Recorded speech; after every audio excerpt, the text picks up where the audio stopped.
This is going to be a short one, I think. I know I always say that. But, you know, when you're asked a question you're not quite expecting and you don't have time to think about it, well, I've had a bit of time to think about it, and, but I think I should let you listen to the question as it was being asked by Church of Entropy. Here we go. Boxes, which is better than ticking 4 boxes, which is better than ticking 3 boxes. I already understand that, but you're not answering what I'm saying. I understand. The thing is, your reasoning is faulty, but you're not answering my question. Do you even remember your question again? Exactly. So you weren't listening. So you've answered. No, I need you to repeat it because it's not clear to the morons and vegetables in the chat. No, you're a moron. You didn't understand it the first time. Then repeat it. The role model. The role model is obviously the person closest to the minimum standard or the ideal. But once it is stated, at least people will know what the ideal or minimum standard is, and that's why written scripture is infinitely superior to your oral tradition. Even though you can't point to me as a single role model? I've told you that you just have to regard it as a tick box. I need a name. Why can't you give me a name? Obviously, I would be the role model of secular Quranism. So a serial harasser, serial defamer, Right. You can go to that stream to hear her insults of me, but basically she was asking for a role model for Judaism and Islam, and I answered that it would be the prophets of Judaism and Islam. And this means we have to consider which particular prophets are the most important. I mean, apart from, the obvious ones like, Muhammad is the first and last prophet of Islam, and apparently the last prophet of the Abrahamic God. So Jews always start from Moses, so Moses would be their go-to prophet. But what Church of Entropy was asking was who living now exemplifies the characteristics of Islam or Judaism. And I've had a little think of it, and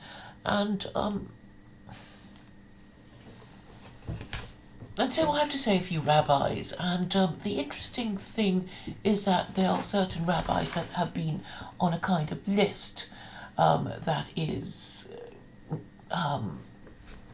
considered non-kosher, and in that list includes Chief Rabbi Mervis and the former Chief Rabbi Sachs. So, as far as Rabbi Mizrachi is concerned, they are too close with the Western establishment. The Western establishment is too corrupt, and so I suppose I would have to say Rabbi Mizrachi comes to mind because he is the most controversial rabbi. What he says is that he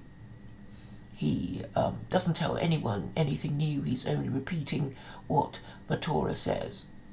And for that reason, he's considered to be a fundamentalist. And for that reason, he has been barred from entering the UK and had to cancel a whole series of meetings of people in Britain, the ultra-Orthodox community, who were obviously very keen to meet him, but he had to cancel because of the trouble Chief Rabbi Mervis caused by ganging up with the political establishment and preventing him from entering the UK. So I would have to cite him. I don't always agree with him. I certainly don't agree with him about Islam. But, all you can do really, since nobody is perfect, is to do a kind of tick list of all the things that they do that is right, and in the end you can only say, well, this is the person closest to my ideal and or minimum moral standard, and in this way identify those closest to it. And this is also the most useful thing about the no-hide laws, that it serves as a universal minimum moral standard. And these are the tools of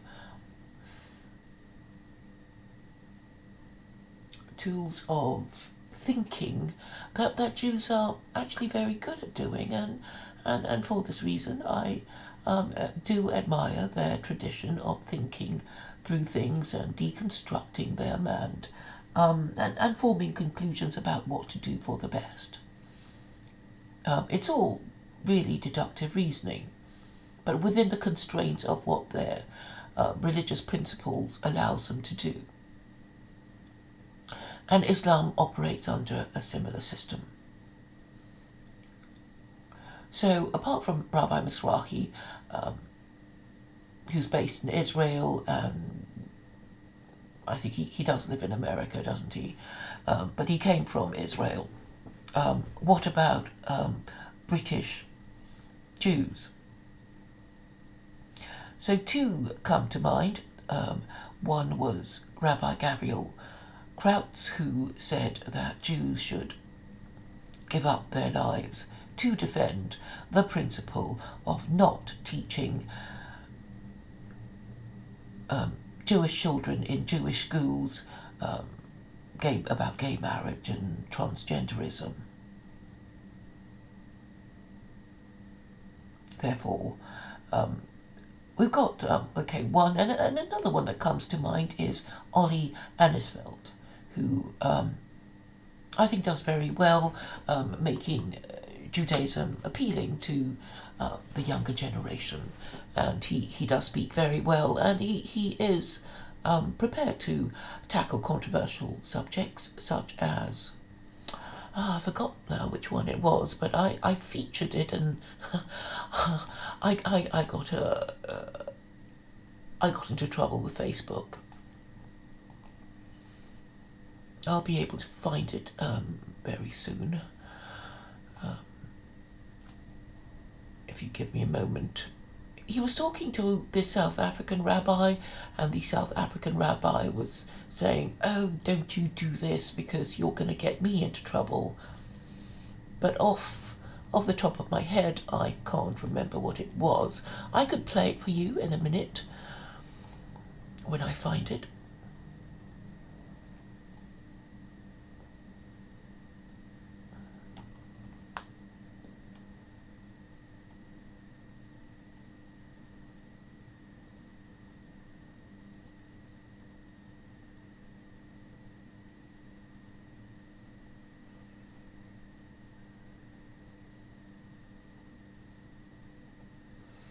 I should have got that ready, of course, but a lot of things I don't even know I was planning to say them until I start talking and it comes to mind.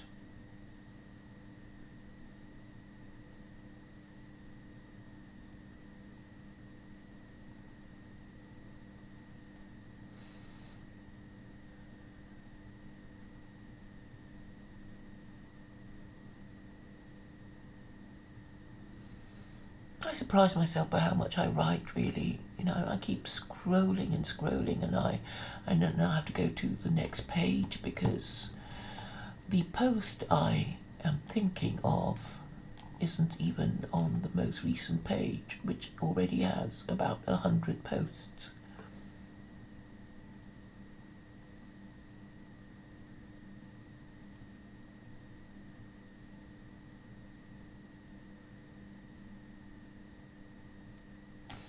But why don't I just use the search thing? Silly me, eh?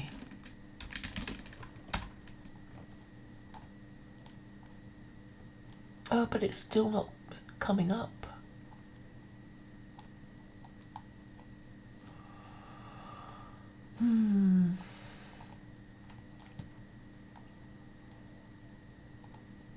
Do bear with me.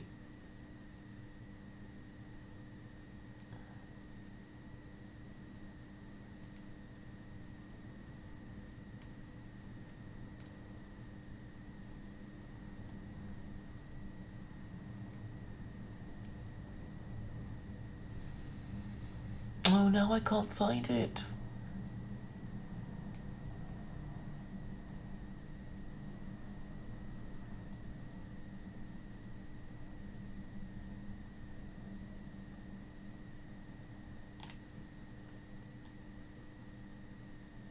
Yeah, it's Rabbi Tats. That was the one. Let me see if it's this post.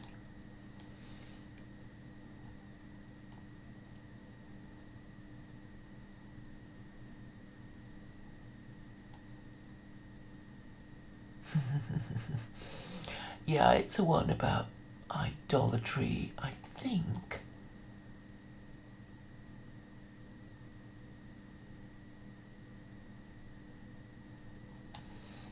Let me just check if there are other ones.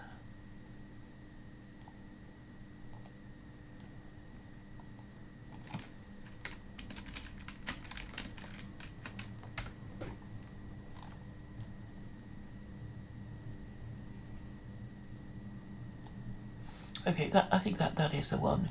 So I'll play it for you.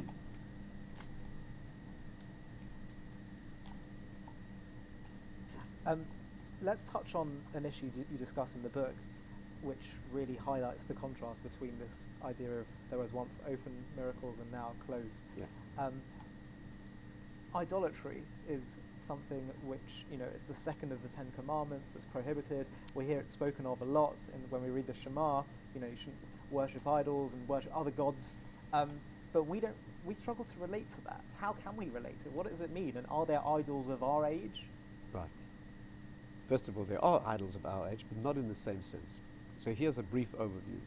Is the temptation to idolatry was once the most powerful of all temptations. Hence the prime among the negative commandments, the second of the Ten Commandments. There's no way the Torah would prohibit something that's simply silly. Right? It should be a 614th commandment, thou shalt not be an idiot. Yeah. It doesn't say that, right? So obviously this is posited against something very real. Secondly, the names of idols in Torah are the same names as God's. Elohim Acheri, the same name. That is very, very significant. Hebrew always expresses essence. You would expect the names of false gods to be words denoting emptiness, but they're not. They're borrowed from the names of God. Not Yud Kei Vav Kei, not the name of essence, but other names. This is...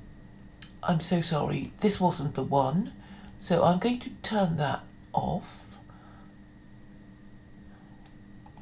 And I found the one that I wanted. Even though you can't point to me a single role model? I've told you. Okay, that was the one you heard earlier.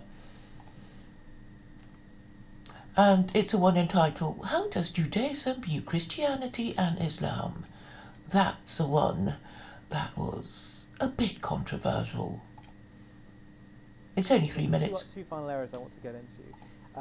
First one is, I think there's no doubt that the spread of Christianity and Islam has in many ways just transformed the world's understanding of many of the basic truths that Judaism holds dear, Abrahamic monotheism. And I understand that the Rambam, the Maimonides, speaks about that they are in some ways a force for good in terms of spreading Abrahamic monotheism. What would you say are the best things that have come from Christianity and Islam, and what are the things that you think are more negative and Judaism would disagree with? Sounds like a very dangerous question to put out into the public domain. But let me pick up one thing you said. You quoted the Rambam. In fact, what he says, to be accurate, is he says that Christianity and Islam have spread around the world very powerfully the idea that there will be a messianic redemption. He says that now it's on everyone's lips, right? They have their version of a messianic. They have their version of a messianic figure that we do not agree with, But nevertheless, what comes out of that discussion, and you probably know this was censored, the editions of the Rambam, the common ones that you see around, this is completely censored. Wow. In the reprintings that have been done now, this has all been reinserted. And there the Rambam has a long section in which he says clearly that for all the suffering we've had at their hands, the Muslim world and the Christian world, the advantage has been, and the pervasive and remaining advantage is, that the concept of a Redeemer who will be truly great and spiritual is on everyone's lips, as he puts it, in the furthest reaches of the distant islands. And so when that dawn begins to break, it'll be recognized. Right. That's what he says. And that is correct. It's tragic that it's happened in a way where there's been so much persecution and so much bloodshed in the name of religion, as I said, bad religion. But that is the upside, and he says that clearly. What do you think are some of the most striking disagreements we've had? With the Christians and the Muslims? Yeah. Again, I'm not sure I want to speak about this publicly. Obviously, with Christianity, we disagree about the persona of the Redeemer that they look up to as a messianic or divine or semi-divine figure. Obviously, we are clearly not agreeing with that. The Islamic idea is that Muhammad was still in the generation of prophecy. Our teaching is that he lived later than that generation. But as you correctly say, both Islam and Christianity are based on the Testament, on the Old Testament. They even call it that. So that the chapters of the Quran, right, are Dawood, which is David, Yunus, which is Jonah. So they clearly go back to the same personalities. And Christianity, of course, is openly based on the Old Testament. So there's no question that the basis is there. Right. But I think that's not perhaps the appropriate forum to go into Sure, I get more that. I specifics. understand that. Right. So, I've got three for Jewish role models. That would be Rabbi Gavriel Krausz, who at least said what he referred to Jewish principles anyway, that Jews are obliged to sacrifice their lives and martyr themselves when they see something very wrong being done. So that, and there would be Rabbi Mizrachi, who's been greatly inconvenienced and still sticks to his guns and preaches the same things in Judaism, and Ollie Anisfeld, who has the courage and charm and innovation to tread on dangerous ground. He did it twice, and Rabbi Tatz told him off. So a lot of them seem to come from Judaism, or maybe I don't know, other Muslims who do that. Now, for Muslims, off the top of my head, there's only Zakir Naik. That I've noticed the attitude of other Muslims about him. One said he's a Wahhabi and therefore to be deplored and avoided. And the thing is, I've been following his YouTube channel for quite a few years now, and I've really found nothing objectionable. So it seems that a lot of educated people have basically just gone with the propaganda of Western media, saying that he's a terrible person and an extremist and a fundamentalist and a terrorist and all these things without examining it any further. It is even possible that a lot of these Muslims actually knows that Zakir Naik is not in fact guilty of anything, but are too terrified to even support him. So I say to you, shame on you, and I'm quite happy to say that I can see nothing wrong in what Zakir Naik has said in all that I have heard so far. If you think there's anything wrong that he might have said, please do draw my attention to it. But as far as I know, he has an engaging way to interest and challenge non-Muslims, and he does it very well. He has a phenomenal memory. Other Muslim scholars that I can think of is what's his name? His name is something Brown anyway, so he's a sort of good-looking young white man who really doesn't say anything much. He's American. What's his name?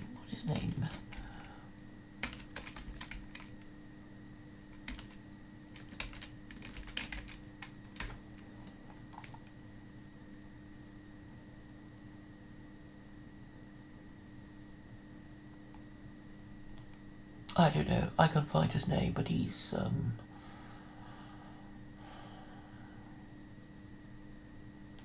is it Michael Brown? Douglas Brown?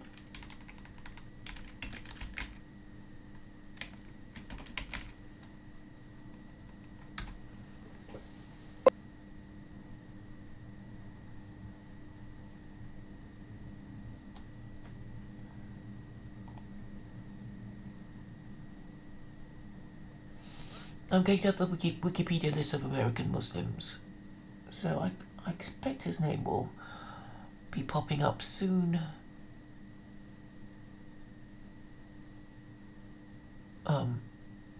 But it's not the name that I can recognise. They've all got Muslim names, and the one I'm thinking of is a good-looking young white man. But anyway, he hasn't said anything controversial. The Americans who convert, the white Americans who convert to Islam are actually very careful to not say anything too much. A British version, an Englishman who is a convert is of course Tim Winter. He's stopped saying controversial things now that he used to.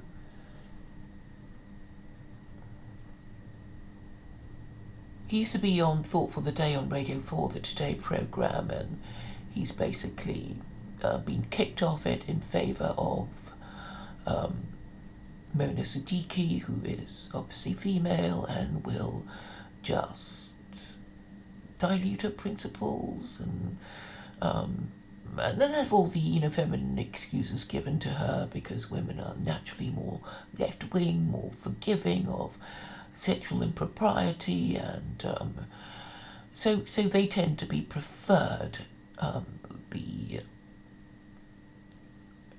The government-approved Muslims would be female who've been to private schools, where women like Mishal, Husain, and Sara, I think, and people like that who basically toe the kind of neocon, neoliberal line,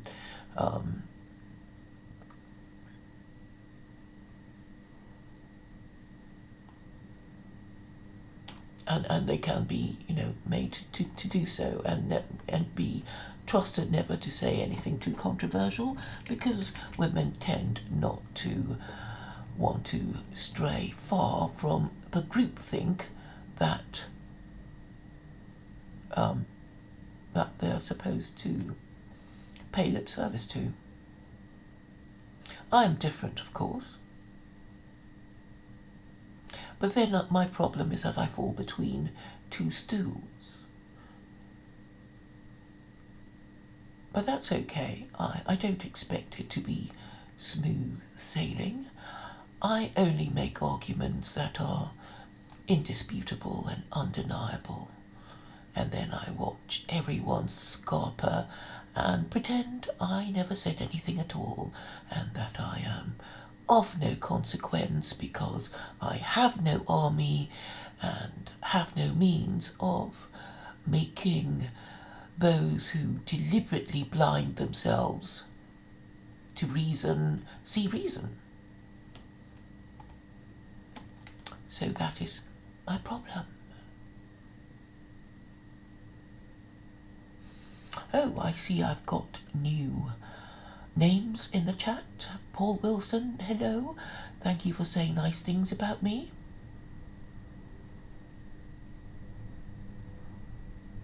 No, not knowing who you are, I didn't know that you were an aerospace engineer in the 1990s. So let me deal with what Barrett Champion said. He's clearly Christian because he says, I have a role model for both Jews and Muslims. So, unfortunately, Christians are considered by Jews and Muslims to be idolaters. They're too polite to say that, but I'll say it on their behalves. So I do perform a service to everyone, really, and I think of it. I think of how helpful I am in that I try and understand the position of Jews and Muslims, as well as the people who hate and fear them, the antisemites and the Islamophobes. I try to understand their position.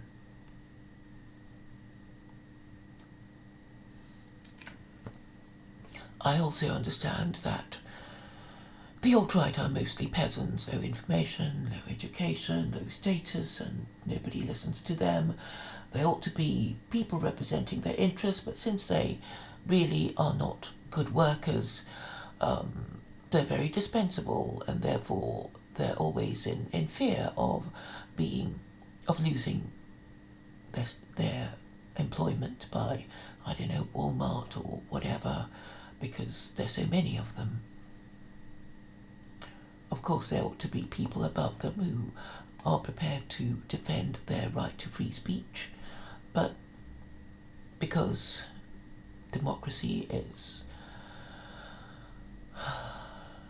dementia and Christianity is kaput, there are no honourable, honest, courageous politicians who think it's worth sacrificing anything at all for the people who are not even attractive employees.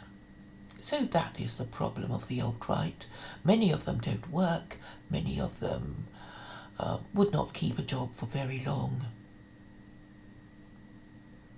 And these are the people, regrettably, I have to bump along at the bottom with,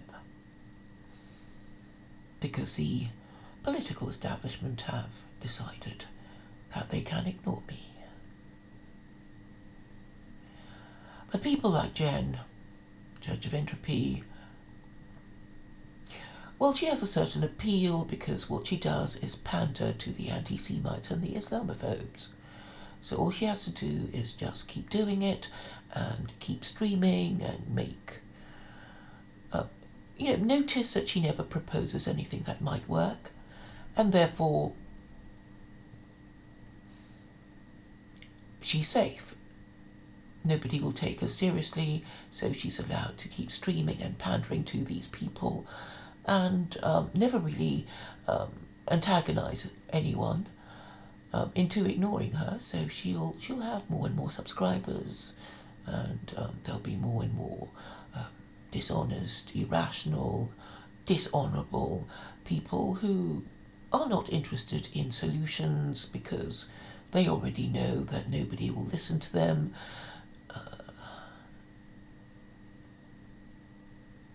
But that's okay. I'll still carry on because I believe in what I say. What about exemplars of Christianity? I suppose I'm tempted to say, well, I'll give into the temptation of saying, well, I'm going to not even talk about the Christians because they are idolaters who refuse to engage with me. They all do refuse to engage with me because they all know that they can't defend the absurdity of the Trinity. But okay, I'll talk about the most interesting Christian, which is Jules Gomes, who wrote a satirical piece talking about, well, satirically pretending that the General Synod of the Anglican Church was thinking of abolishing the doctrine of the Trinity. And the funny thing was that it sounded so plausible that I believed it, and I told everybody, and it was only later, when he said, no, it was only a joke. yeah, I usually read this bit about him. I'll put it in the description.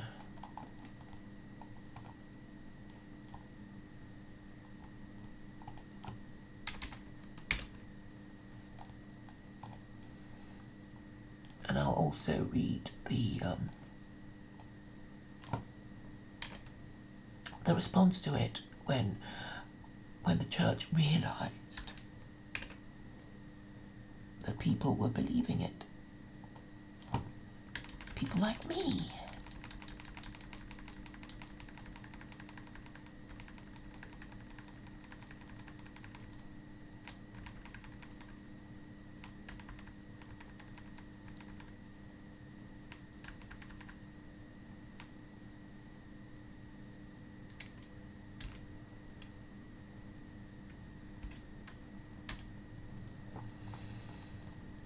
So, what was the CRV's response?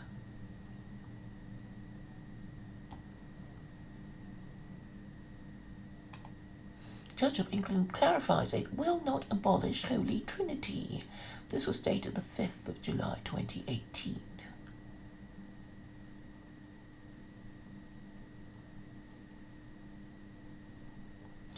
The Church of England has released a statement clarifying that a recent blog entry claiming they were going to abolish the doctrine of the Trinity was satirical. Late last month, the website Rebel Priest published a satirical piece by its owner, Jules Gomes, titled Church of England Synod May Abolish Holy Trinity to Include Muslims.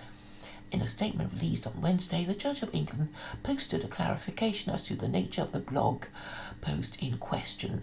Apparently, some commentators appear not to have realised the author intended it to be a joke.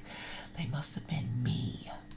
For the avoidance of doubt, this article is entirely without basis of fact and is published marked as satire, said the church body. The Church of England remains fully committed to the doctrine of the Trinity.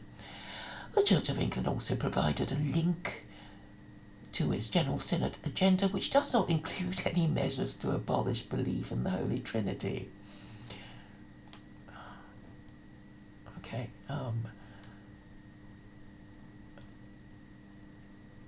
I can't read anymore because, it's this thing that says I have to subscribe or whatever. Anyway, it's from the Christian Post. If you want to read it some more, you'll have to go there, and I've posted the link in the description.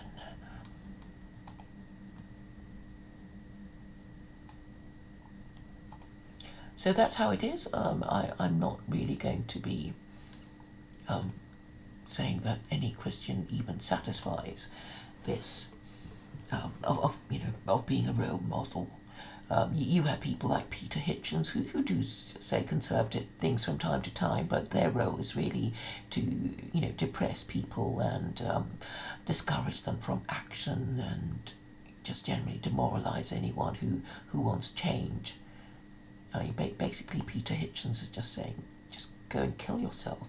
I'm all right, mate.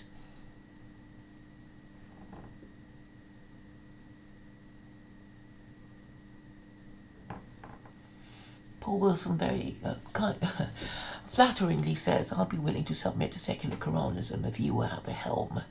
Well, I don't know if that's going to happen in my lifetime even, but all I can do while there's still breath in me is keep promoting the idea until even those who want to smother it in its cradle will know why they're trying to smother it in its cradle. People like Millennial, Woes and Mark Collett, who are dishonourable, cowardly men who dare not speak the truth, who dare not admit the true nature of Western man when it has been deprived of its religion. So I ask them a very simple question, and the question is, what do you think religion is for? And they refuse to engage. They refuse to discuss the subject of religion at all. What it's for, what form it takes. And So the people most closest to talking about it properly would be, well, surprise, surprise, Richard Spencer, who is finally showing some leadership. But I don't know if he'll even talk about it for a third time. I know he spoke about it in 2 streams. And then I noticed that from that weird name YouTube channel, they started talking about something else, coronavirus. And me, I just keep banging on about the same subject. So there's no doubt in any of your minds, what's on my mind. I don't just sort of talk about something just once and forget about it, because I know I'm talking to people with the minds of goldfish. Paul Wilson says he's pretty sure the rest of your pub would subscribe to secular Quranism. There's no need at the moment to, do anything like that. I mean, all you have to do is ask each other what religion is for. That is really all that is required at this stage. So there's nothing, you don't need to stick your neck out. You don't need to, disgrace yourselves at dinner parties by promoting this secular Quranism thing that, people who've heard about it will even pretend that they've never heard about it. But you could be asking yourselves, what do you think religion is for, and what it should be doing at the very least. And you can talk about me if you want, if you think it's safe enough to say my name, to whisper my name and my ideas to each other. But really, this stream was about answering Jen's question, which was for me to give the names of role models in Judaism and Islam.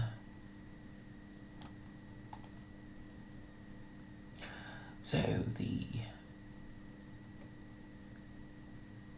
Jews that have brought themselves to my attention would be Ollie Anisfeld, Rabbi Mizrachi, and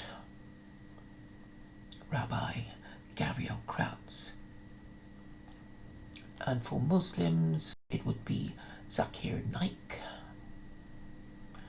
Are there any Christians who are prepared to debate the Trinity with me? Sadly, not, because they already know that it is intellectually and morally indefensible. And that's all I have to say on the matter. Thank you all for listening.